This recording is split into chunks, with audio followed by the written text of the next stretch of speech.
Whelan Presley Funeral Home and Crematory have been serving Quad City families and veterans since 1889. Whelan Presley Funeral Homes are located in Rock Island, Milan, and Reynolds, and are proud supporters of WQPT.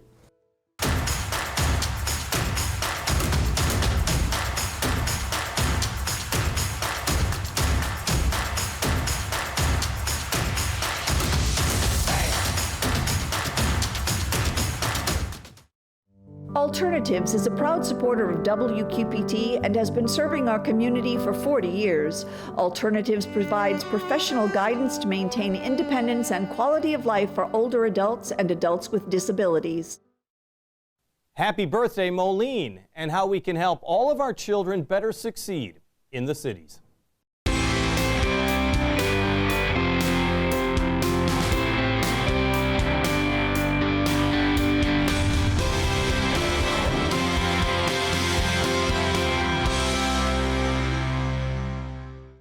A tough economy will have a big impact on students ready to head back to classrooms this fall. Not only is the dollar stretched thin right now for school districts, it's also tougher for teachers and, of course, parents as well. In the cities, there's an effort to make sure no student falls behind on the first day. Since 2006, the First Day Fund has raised money and collected school supplies for thousands of students in the cities. And this year, those supplies and that money needs to go even further. We talked with Deb Harris of the Moline School District, who's been a First Day Fund organizer since the first day it was formed. So, Deb, we do know that the First Day Fund's been around for a number of years. I mean, what exactly do you try to collect for students each year?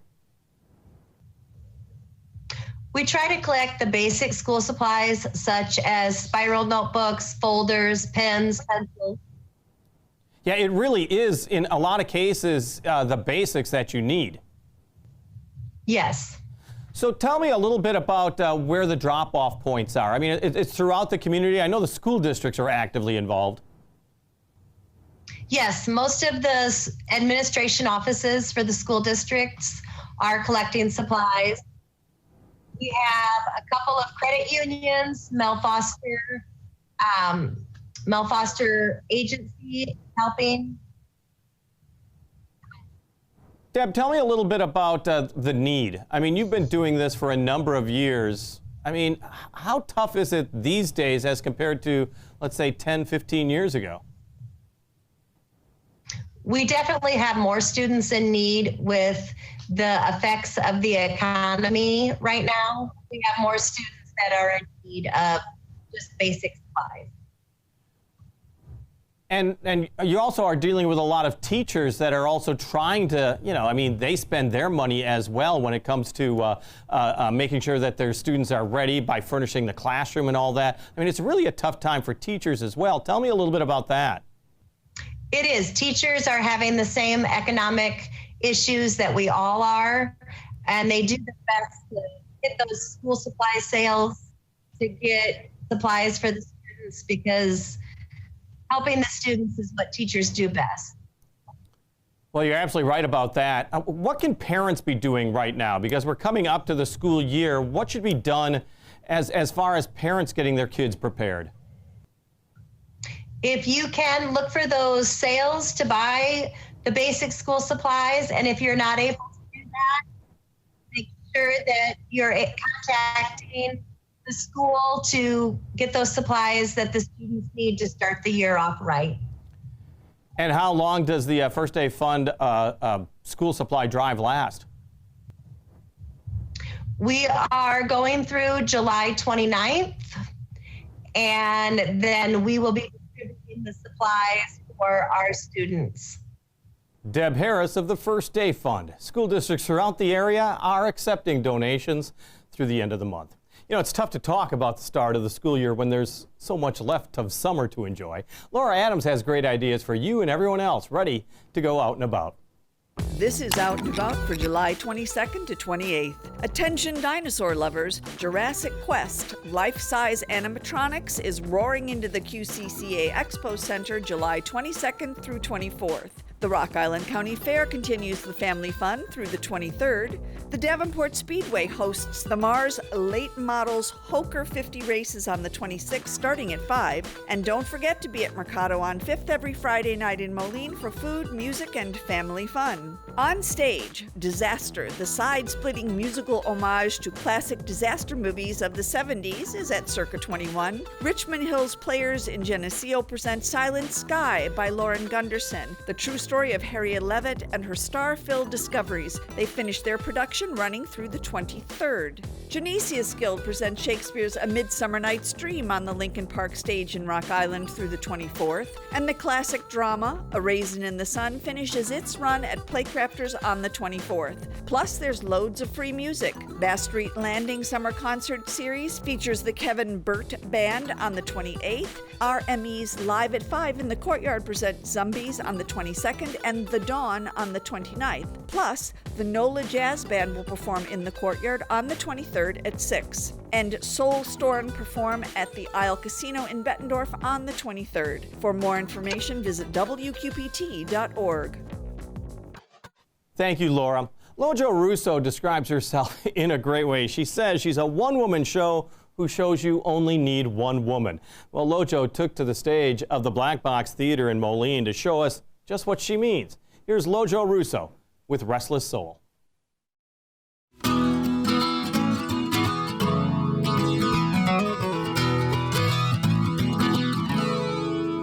There's a sign down on Main Street, attracts me like a moth to a flame. Illuminating words, saying thank you, please come back again. It reminds my restless soul, I've been here too long, without a word or a whisper. Going, gone.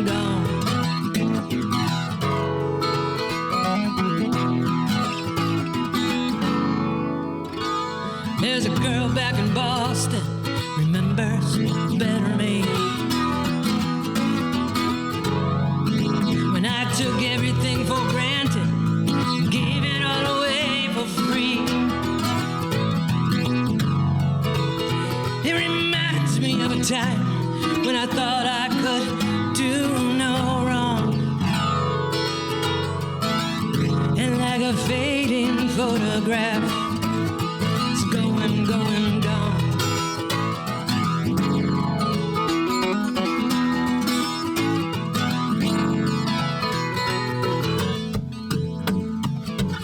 I am tired of running,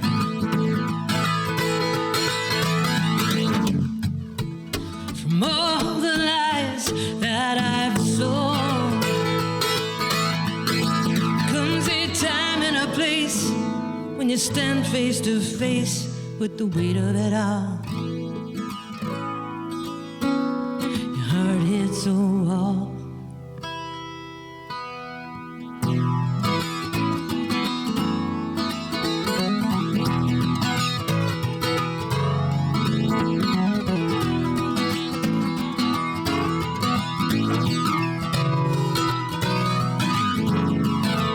There's a side to the story no one has ever heard. It's the side that's the truth, and the side where no one gets hurt. I'm reminded that history is written by those who are strong, and like pages torn and tattered, going, gone. I'm gone.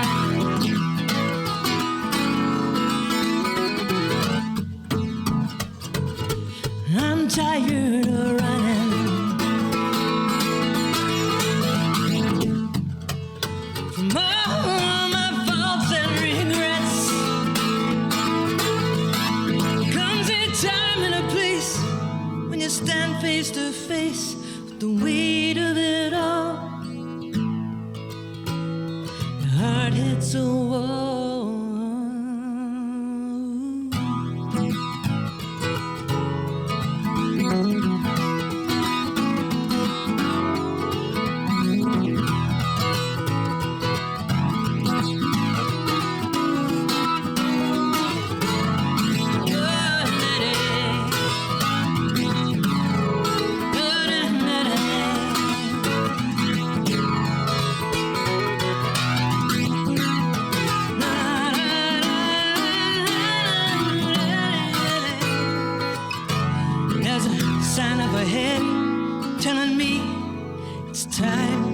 come home.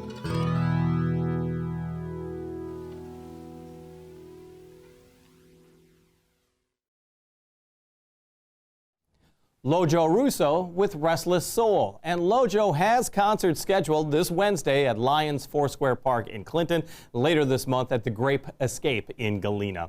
Moline is getting ready to celebrate like it's 1872. The city will celebrate 150 years since it was incorporated with a number of events, including a 3-day downtown bash that's scheduled for next month. And it all comes after months of planning. The city's communications director, Tori Brack, to join us to talk about just what we can expect. When did the planning actually start for the sesquicentennial celebration? You know, it really got in earnest last fall, Jim. I came on board as the communications coordinator in September. A couple months into it, we had a new city administrator, new administration, and they kind of were looking at the calendar and said, hey, we have a big milestone coming up here. Yeah. 150 years, let's throw a big party. And so kind of germinated from that idea. City Administrator Bob Vitas said, find a way to celebrate this, make it a big deal. Part of it also was because of coming out of COVID. I think we really wanted to spur economic development, more activity in the downtown area and across the whole city of Moline. So all came together and a committee was formed and we started planning in earnest in the fall and winter. Big celebration, 3-day celebration coming August 25th and 27th. You're still in the planning stages of that, literally stages, because a lot of it's going to have to do with music, a lot of it has to do with celebration. You've got restaurants. You really want to make this kind of a family event. Absolutely. You know, we love our neighbors in Davenport and the Bix Fest they do every year, so we wanted to have a street festival with a music and art component as well. I ended up hiring Hive Consulting, which has been behind Alternating Currents, the big 8035 festival, Camp Euphoria in Iowa. They're fantastic, have a lot of insights into good music acts across the country. So we brought them on board to plan the 3-day street festival. But in addition, there's also going to be, some historic reenactments. We're going to be doing a celebration to kind of look at past elected officials, and libraries doing some program, just kind of a all hands on deck to kind of celebrate Moline and its history. Is that why you have the beard? You're getting ready for the reenactment? You're going to be somebody from our historical past? Somebody, maybe David Sears, maybe Charles Atkins, I don't know. These are two people we want to talk about, because let's talk about the sesquicentennial, because you sit there and go 1872. That's kind of late when you think that John Deere arrived here in the 1840s, and in some ways the community was well established well before 1872. Well, one of the first things that shocked me when we started planning is I got on the Google machine. Sure. And if you Google when was Moline founded, you're going to get about 3 or 4 different answers. So really, the town was platted and formatted in the 1840s. Incorporated as a town in 1848. What we're celebrating as 150 years is it becoming an official city, a home rule city in the state of Illinois. And that happened in 1872. Presumably, there were a lot of political hoops to jump through. If you go back and look at the history at that time, towns would fight over who got to be the county seat, who got to be this Very and much that. so. And so, Moline just kind of kept growing. It really started with water power and getting the dams there, getting these industrialists like John Deere to come in, and that's when it really started to grow. And by 1872, the state of Illinois was ready to recognize it as a city. Well, and there's people that live in the Quad Cities, in Moline in particular, that know the story, but tell me about Charles Atkinson, because he has a huge role in the creation of Moline. Right. He was one of the early founders, a group of industrialists from out east, basically Vermont, where John Deere was from, Massachusetts, that area, came here and recognized immediately that with the Mississippi River here and the topography with Rock Island creating that slough, that they could create a dam. So his buddy, David Sears, put up a brush dam. Atkinson was kind of, it sounds to me from the history that I've looked into, is kind of like the marketing and promotions guy. And so, oh, you like him. Yeah, I love him. And so they did the surveying of it, and the apocryphal story is that the surveyor gave him 2 name options: Hesperia, which in Greek means Star of the West, or Moline, which was sort of a play on the word moulin, which is French, but of course we're Americans, so we're not going to, nobody's going to call it moulin. Right. And so they decided on Moline, and I think part of that was because it was the word for mill. And I think, again, being the promotions and marketing guy, he wanted to really emphasize that, hey, this is where there's water power. This is where you can start a company that needs energy, that needs power. And so that's how Moline got its name. Yeah, because you kind of look at it, you just think Moline is John Deere, but as you said, it's David Sears with the creation of the dam, which was, wow. Huge. Yeah, I mean, it just made the industry created in this area. Well, and David Sears is a fascinating individual that not that many people around here know, especially compared to John Deere, but he's also the man, that same dam design was used at St. Anthony Falls in Minneapolis, and Minneapolis, St. Paul became literally the North American hub of grain exports, partly due to him. They were using his dam designs as far away as Houston, Texas as well. So, Veely automobiles came, 100 years after the founding here, but, they used to make cars here. We could have been Detroit if that had taken off. So, really, a lot of industrial power was centered here in Moline.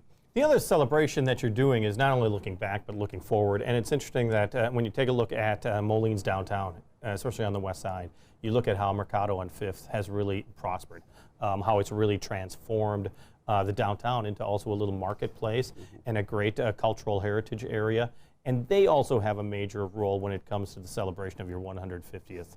Absolutely. Mayor Sangeeta Rayapati wanted to make sure that in this sesquicentennial celebration that we really look at and celebrate all the different immigrant groups that help make Moline what it is. And that, starts with the Europeans that came here, and then we had a lot of Hispanics, Mexicans came here as well to work, are still coming here to work. You have your Belgians, you have Lithuanians. I mean, you have a little bit of everybody, of African Americans that came here. And so we wanted to make sure that we're looking at that. And part of that is, in the Floreciente neighborhood, as you mentioned, Mercado on 5th has gotten so big, it's a good problem. We actually, sometimes there's too many people there. We're looking at maybe having to expand their footprint, become wildly popular here.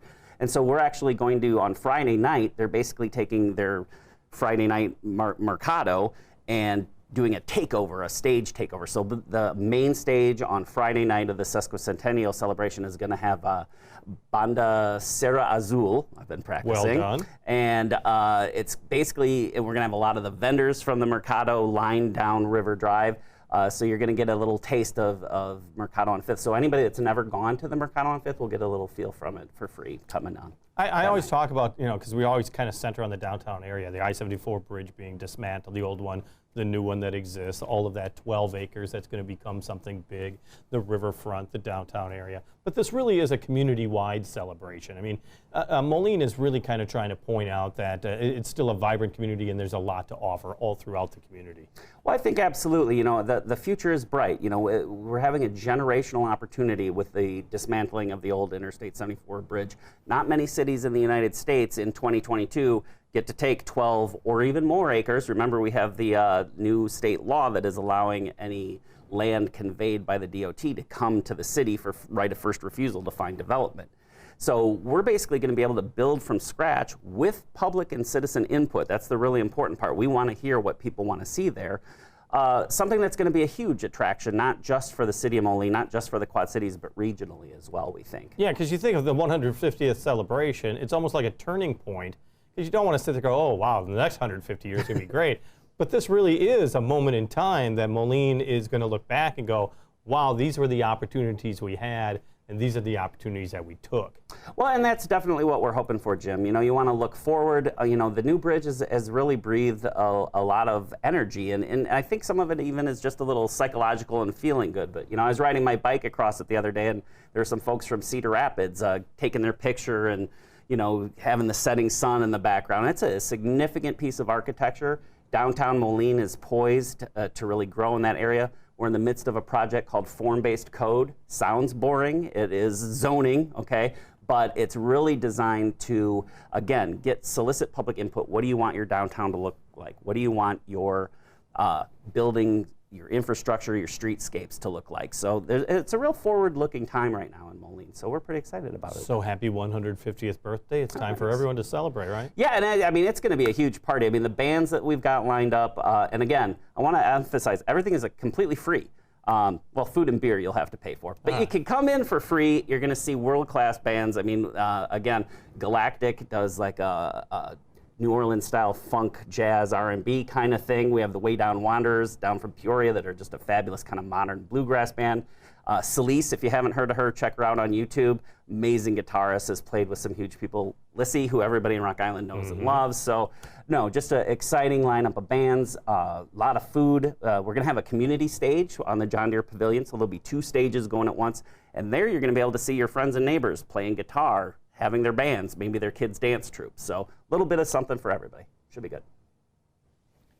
Our thanks to Tori Breck, the Communications Director for the City of Moline, and we'll be celebrating Moline's sesquicentennial in upcoming shows that'll take a look also at the Deere family's impact on the community, as well as just what's planned for this party coming up next month.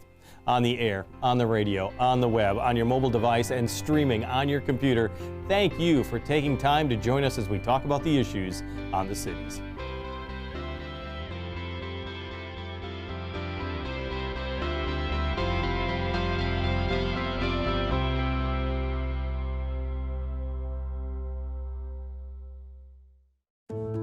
Whelan Presley Funeral Home and Crematory have been serving Quad City families and veterans since 1889. Whelan Presley Funeral Homes are located in Rock Island, Milan, and Reynolds, and are proud supporters of WQPT.